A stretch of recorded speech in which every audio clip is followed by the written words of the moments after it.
বাংলাদেশের দক্ষিণ পূর্বাঞ্চলে মিলিটারি অপারেশনস জোন ঘোষণা নিয়ে ভারতীয় গণমাধ্যম নর্থ ইস্ট নিউজের মিথ্যা সংবাদের বিরুদ্ধে প্রতিবাদ জানিয়েছে বাংলাদেশ সেনাবাহিনী। গতকাল রোববার আন্তঃবাহিনী জনসংযোগ পরিদপ্তর আইএসপিআর এর এক প্রেস বিজ্ঞপ্তিতে এ তথ্য জানানো হয়। আইএসপিআর জানায়, ভারতীয় গণমাধ্যম নর্থ ইস্ট নিউজ কর্তৃক প্রকাশিত Bangladesh to declare Cox's Bazar to Bandarban area as a military operations zone শীর্ষক প্রতিবেদনটি সম্পূর্ণ মিথ্যা, ভিত্তিহীন এবং উদ্দেশ্যপ্রণোদিত।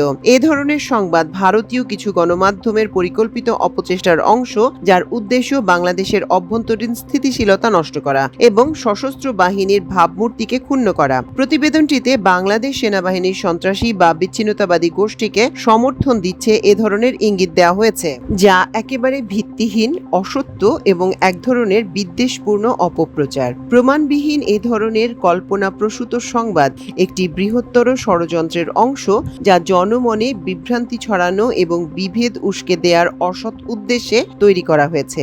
আইএসপিআর আরও জানায়, বাংলাদেশ সেনাবাহিনী সবসময় সর্বোচ্চ পেশাদারিত্ব বজায় রেখে জাতীয় সার্বভৌমত্ব, অখণ্ডতা এবং সংবিধান রক্ষার জন্য নিরলসভাবে কাজ করে যাচ্ছে। জাতীয় স্বার্থে সেনাবাহিনী কখনোই আপোস করেনি আর ভবিষ্যতেও করবে না।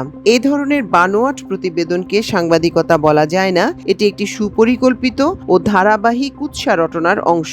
বাংলাদেশ সবসময় ঐক্যবদ্ধ থেকেছে এবং বাংলাদেশের জনগণ ও ভূখণ্ড রক্ষায় বাংলাদেশ সেনাবাহিনী সর্বদা প্রস্তুত ও দৃঢ়ভাবে অঙ্গীকারাবদ্ধ।